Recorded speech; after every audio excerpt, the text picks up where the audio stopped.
Welcome to this week's podcast episode. So we're going to be talking ERP journeys for fast-growing life science companies. So life science organizations grow under conditions that are fundamentally different from most other industries. Innovation, as we know, moves very quickly, and regulation still demands a lot. Data volumes are expanding.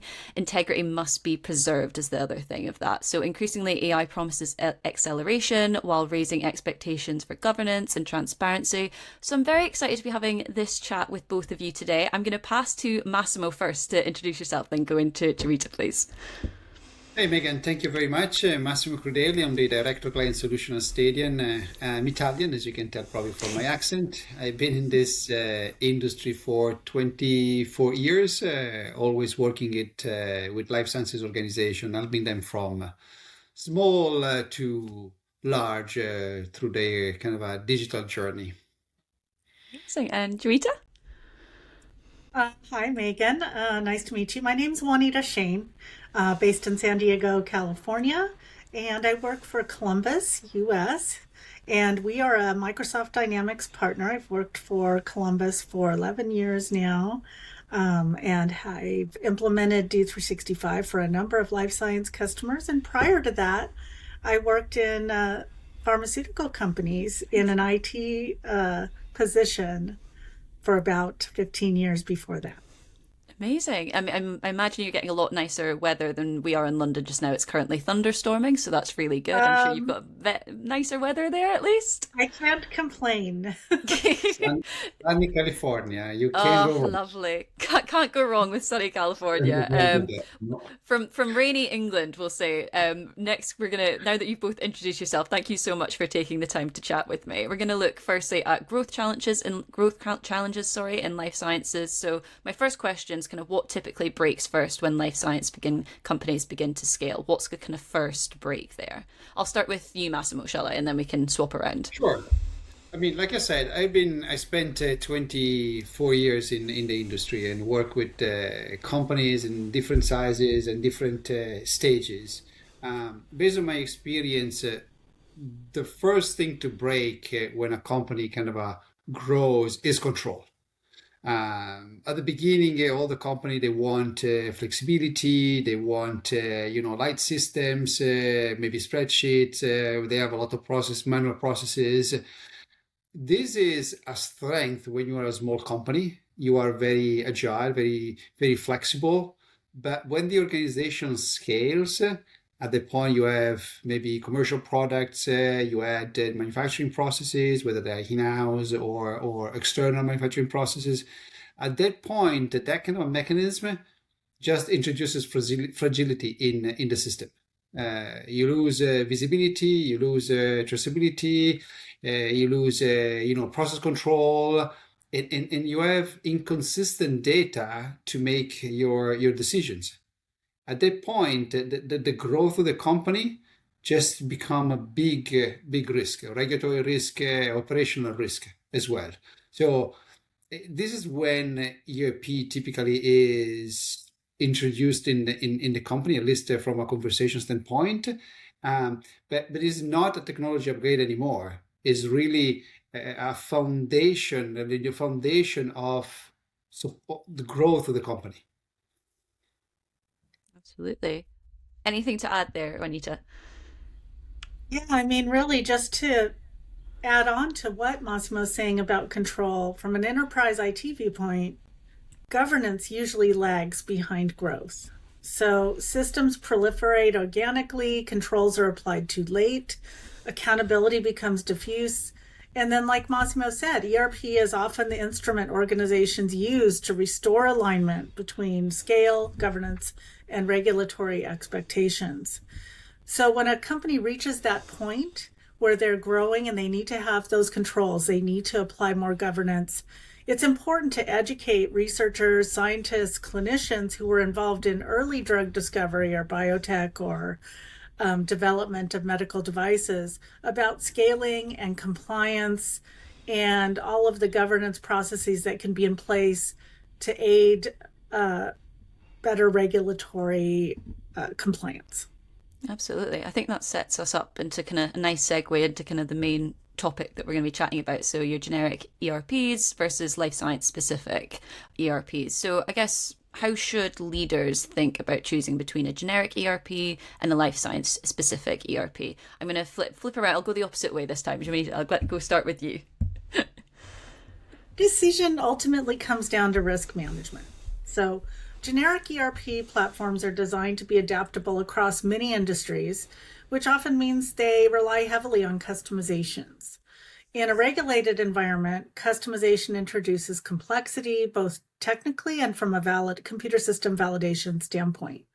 So life science specific ERP platforms take a different approach. They embed regulated processes such as batch traceability, quality oversight, segregation of duties, and auditability directly into the core system design. From an enterprise system standpoint, this reduces long-term operational risk, it lowers the validation burden for the company, and it creates a far more stable foundation for global scale and inspection readiness. With life science specific ERP, there are also best practices and templates and other features that can be leveraged. For example, when sponsor companies want to work with 3PLs for distribution and contract manufacturing organizations for their manufacturing needs. Absolutely. Yeah. Massimo, have you got anything to add to that? Yeah, if I may add, from a user standpoint, right? Generic versus pharma or life sciences specific ERP. A life sciences specific ERP is easier to implement and kind of speed up the adoption of the new system. If you're a user and you are using a generic ERP, you will probably struggle with features and forms and pages that don't fit with your daily business. Versus a life sciences specific ERP that is tailored to your business. It gives you everything you need. So the adoption, the training, the knowledge transfer, everything will be easier with that type with our solutions. Absolutely. And I guess just kind of from my brain there, kind of how early should companies start thinking about ERPs? I know I'm kind of throwing in a question at you, kind of, I don't know if there is an answer, if companies should kind of automatically be thinking about ERPs, but is there a point where like they should really be thinking about it? Yeah, I guess again, based on my experience, the right moment is when your manual processes, basically your paper and or your Excel files, when they become the system of record, basically when you rely on those tools for compliance and not only governance of the system, at that point probably you are right to start thinking about an ERP system. And then, of course, that kind of there is another side of the conversation, ERP system. You may also have other systems in your company. So at that point, you probably want to look into the fragmented systems, and avoid this kind of a silos solutions that they don't give you data integrity, they don't give you compliance, and that will basically tie your hands when the company grows and want to implement solutions like AI, for example.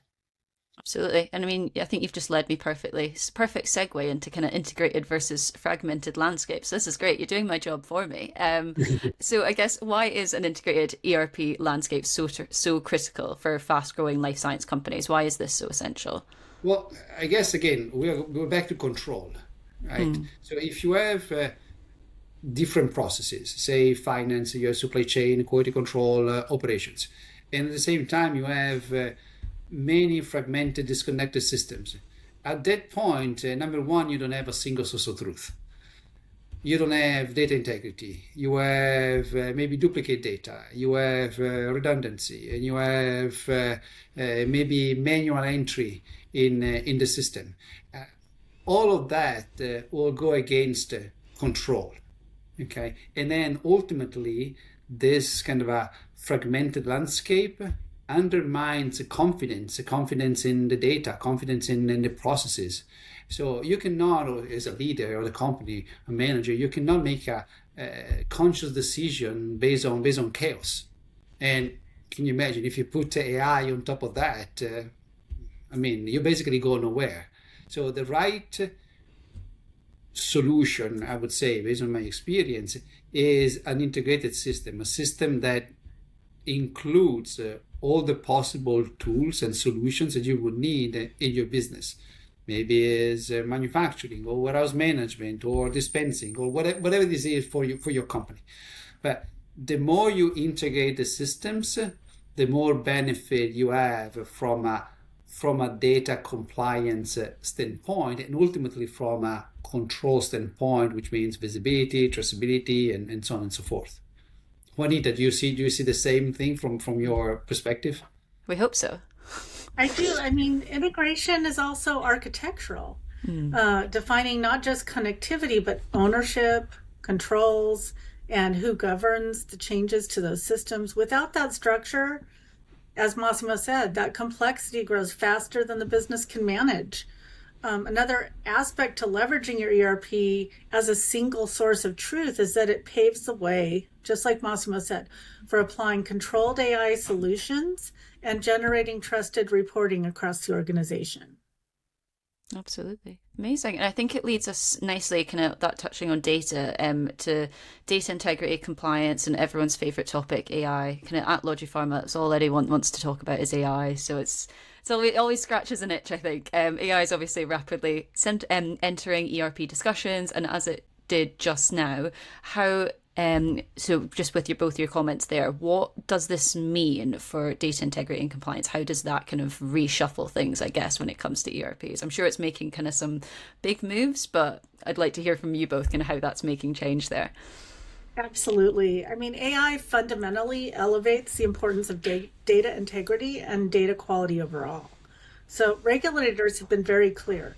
AI-assisted decisions must be rooted in data that is reliable, attributable, accurate, and with appropriate human-in-the-loop quality controls. So ERP plays a central role in this space. It enforces master data discipline. It provides audit trails. It makes decision logic transparent. And without that foundation, AI doesn't reduce risk.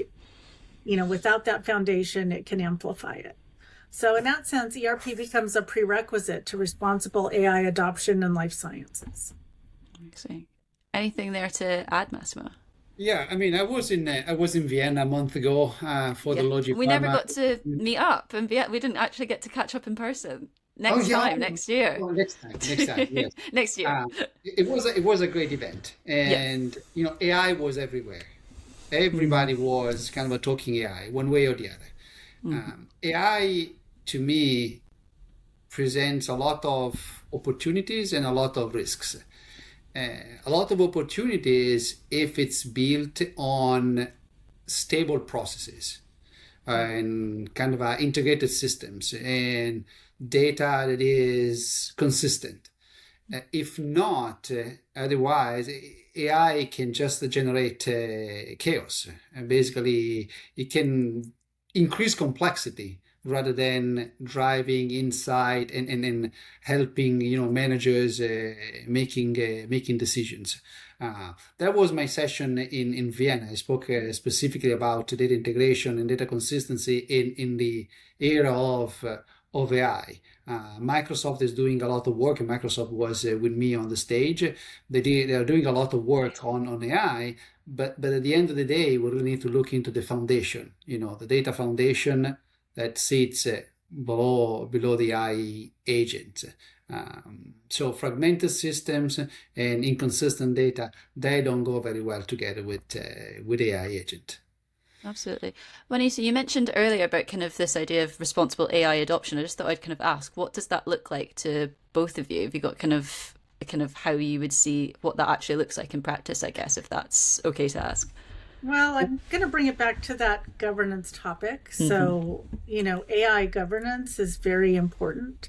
There needs to be controls around who is developing AI in the organization. Are they doing it in a safe manner that protects the company's intellectual property and the data that's very sensitive? It also helps to bring use cases for AI to those governance boards and identify where the most value can be gained, and then to develop them in a controlled way using data from your ERP system and other controlled sources in order to feed really meaningful AI that can drive innovation and drive decision making. What do you think, Massimo? Oh, I mean, AI adoption is real. I mean, companies are spending, and the spending is increasing year after year in AI agents and different tools. But at the same time, AI brings a lot of elements that we need to consider. From one end, there is the control, right? Juanita mentioned, the regulatory bodies. They made a comment, they made some observations saying that AI must have some form of control. Okay, so you cannot really rely entirely on AI to make decisions. There must be a human level to control what the agent is doing or the agent is suggesting, the result of AI operations at the end of the day. So this is one element, the element of control. And then now that we are talking, systems, there is also an element of validation. In life sciences, validation is critical. So you need to test the system, demonstrate that it works, repeatedly in a compliant way. So this applies to AI agent as well. But there is also, agents are difficult to kind of validate and test. And regulatory body are moving the first steps into this AI validation, strategies, methodologies, and processes. So that's an element that we not underestimate. Absolutely. And yeah, as you say, we can't kind of underestimate the importance of built-in validation, which is kind of the next thing I wanted to ask you guys. Computer system validation is often perceived as a barrier. How should organizations look to rethink that? I'll start with you, Juanita. Well, I'm all about reframing it. I think validation should really be viewed now as an enabler of safe, stable, and sustainable change management, not an obstacle. Modern life science ERP platforms are designed for life sciences to include built-in validation frameworks, documentation, controls, and proven testing approaches aligned with regulatory expectations. That's peace of mind, for these life science companies, for their leadership and the executives. So applying that mindset along with a risk-based approach that I talked about before and assessing and managing change, that allows organizations to evolve their systems while maintaining a continuous state of compliance rather than treating validation as a recurring disruptive event or something you have to catch up with when you upgrade. If you're keeping it up to date all along, you can rest easy at night. What do you think, Massimo? Yeah, I totally agree. I mean, Juanita and I, we come from different backgrounds. She now is in services. I'm more on the product side. But for both of us, validation is built in our project. Okay, and when validation is built in, so when validation is part of the project, is not a separate project.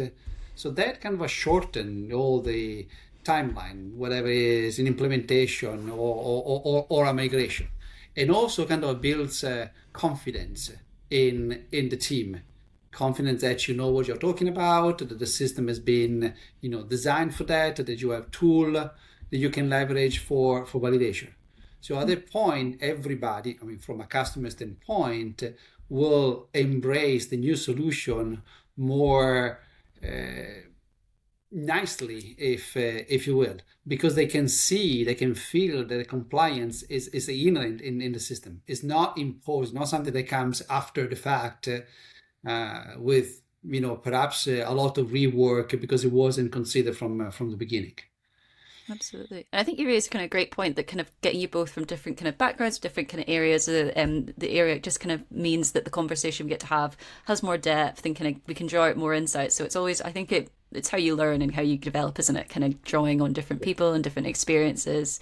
We love different perspectives. But so I guess when we move beyond Excel and legacy systems and, getting everyone to kind of adapt to change, when is the right moment to move away from Excel or legacy systems? I know everyone kind of loves how things run and it kind of takes a bit longer to adapt to change, but it'd be great to hear, I'll start with you, Massimo, about kind of when is the right time to move away? Yeah, I guess I think we said before, when a company sees that their paper and their Excel files and then all their fragmented system, they become the system of record for compliance. So at that point, that is the right time to start the ERP conversation. Excel doesn't enforce governance or traceability or control change. It's all disconnected and fragmented. At that point, the ERP is really a shift toward a more professionalized operation for the organization. So this is the moment for me to start having this kind of ERP conversation. Maybe Juanita, you see differently from your perspective. Yeah, I mean, exactly. I think you stated it well, Massimo. Again, just to come back to one of our key themes, which is governance from that standpoint, unmanaged tools or tools that are being used without participating in appropriate validation introduce silent risk. And that's a risk not just from a regulatory standpoint, it's also a business risk. Think about if the financial reports that are shared with senior level executives or investors it's different when it's coming from different sources. So that's also another source of risk. So the ERP formalizes control in proportion to organizational maturity, and it can control and govern that regulatory exposure and make sure everyone's singing from the same sheet of music. And one of the things Massimo and I talked about when we were preparing for this is, of course, organizations are still going to use Excel operationally or for quick tasks. It does integrate with Microsoft Dynamics, for example, especially in the finance world. So I was wondering if Massimo could share from a life sciences ERP perspective, what are things that Excel is good for, and what are the areas where we have to be really careful of a specific Excel sheet that might be used in supply chain setting or something like that? I mean, I don't want to sound like we are against Excel or other tools. I mean, Don't worry, it's a nice conversation. You're not against Excel. You're all right. We're having an open discussion. No. I don't want to start that conversation because that could be, fight back. But Excel is a good tool for very specific dedicated tasks. You can use Excel for forecasting, for budgeting, for trending and quality control, and but at some point you should not rely on Excel as your, we say before, system of record. So compliant data cannot sit in Excel. Excel lacks of change control, lacks of traceability, lacks of visibility. And if you have multiple spreadsheets, number one, in a company there are always multiple versions of the same Excel file. I mean, we struggle every day with in the same situation. Right? We have multiple versions of the same file. Which one is the right one? Which one is, the source of truth? And then you may have also multiple Excel files designed for specific tasks. They don't talk to each other. So you may have the same data here and there and in another spot. And at that point, the master data management, the governance becomes an issue. So I would say Excel, just keep it Excel for very specific dedicated tasks, and then rely on integrated system for control, visibility, and governance of your company. And you can import the data back and forth, of course. That is always an option. Absolutely. You would not want to see how many Excel spreadsheets just live open on my desktop anyway. So and Word docs, it's definitely, there definitely needs to be a bit of a better system. Yes. But I guess kind of then talking about kind of, it wraps it up quite nicely, talking about, we've kind of touched on change and change management. Obviously, we've had a lot of digital transformation over the past few years. A lot of things have been changing. I guess, why is that change management so critical? I know you've kind of touched on it, but it happens in kind of every industry here, but it feels like life sciences, there is a lot of change at the moment. So it'd be great if kind of, I'll start with you, Massimo, if you could kind of talk us through that change. I mean, Juanita shares a lot of experience with change control in general. But from my standpoint, the moment you implement an ERP system or you change system, forget about ERP, but you change system, or you implement AI on top of it, your daily life changes. The processes change. Okay, so at that point, from one end, you need leadership alignment and communication, clear communication among all the teams. They need to understand the strategic direction, why of the change.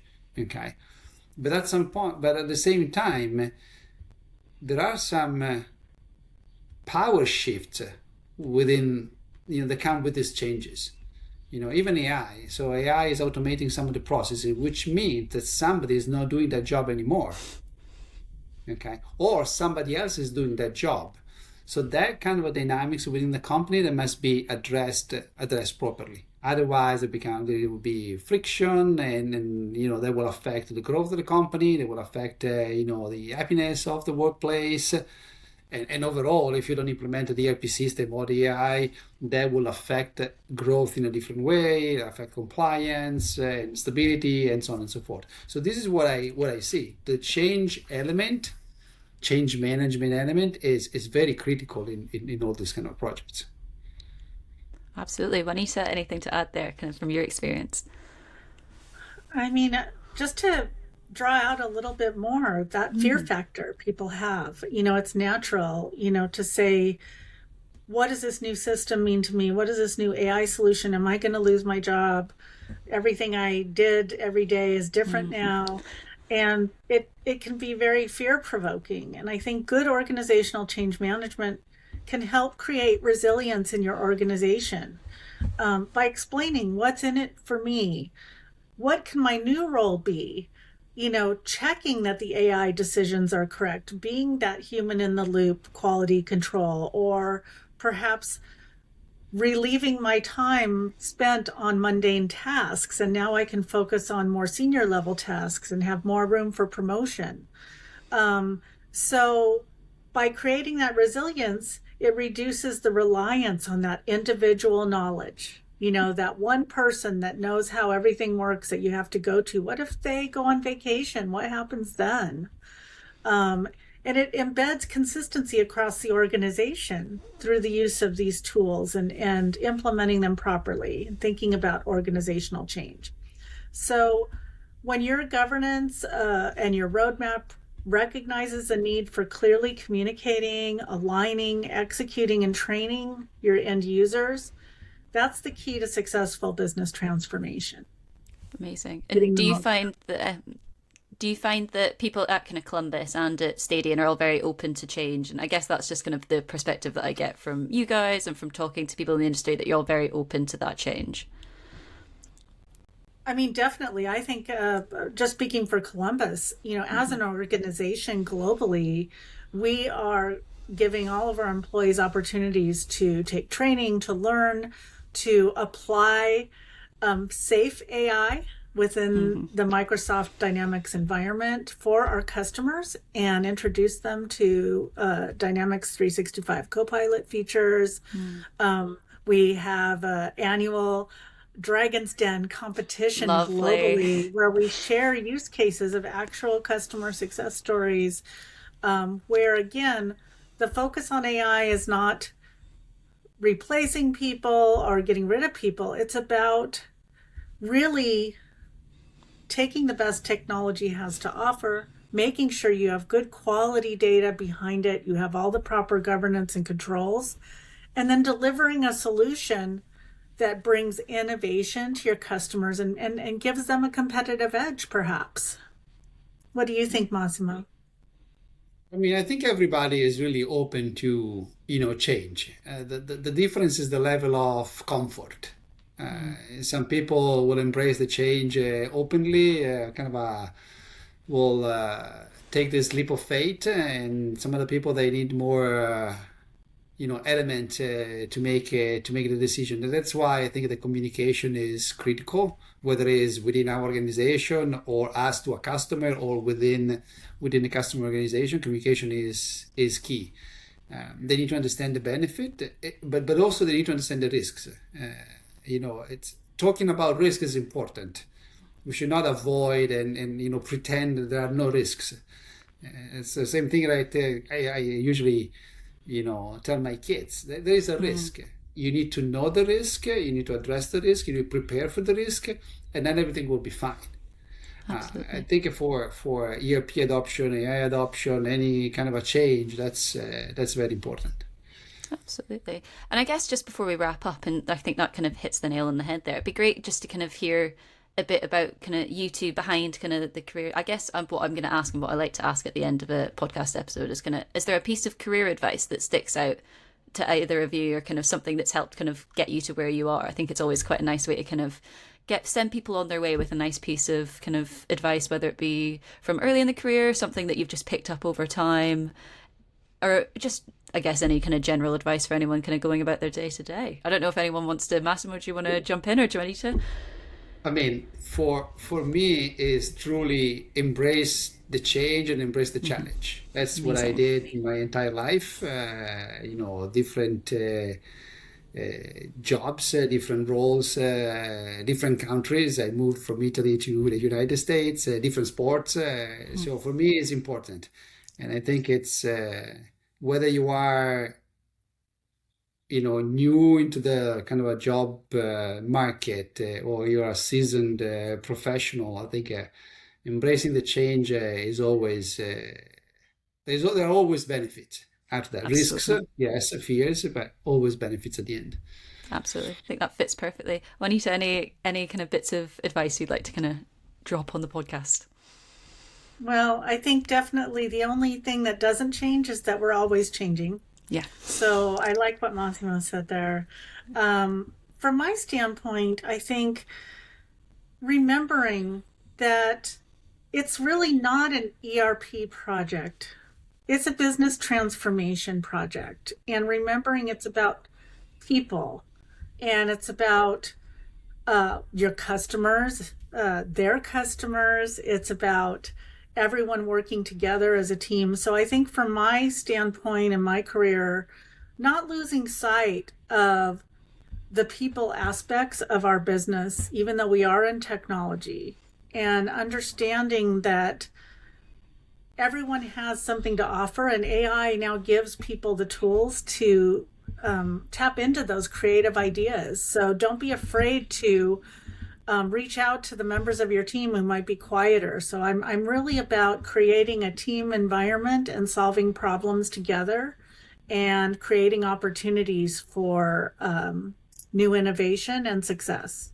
Absolutely. Well, thank you both so much for taking the time to chat with me. I've absolutely loved having this conversation. It's kind of clear that ERPs are not just an IT initiative, it's really a strategic foundation for compliant growth, opportunity clarity, and AI decision readiness in life sciences, which has been great. Thank you both so much. I'm sure we'll catch up very soon and hopefully get to do one of these in person. Perfect. Thank you, Megan. Thank you very much.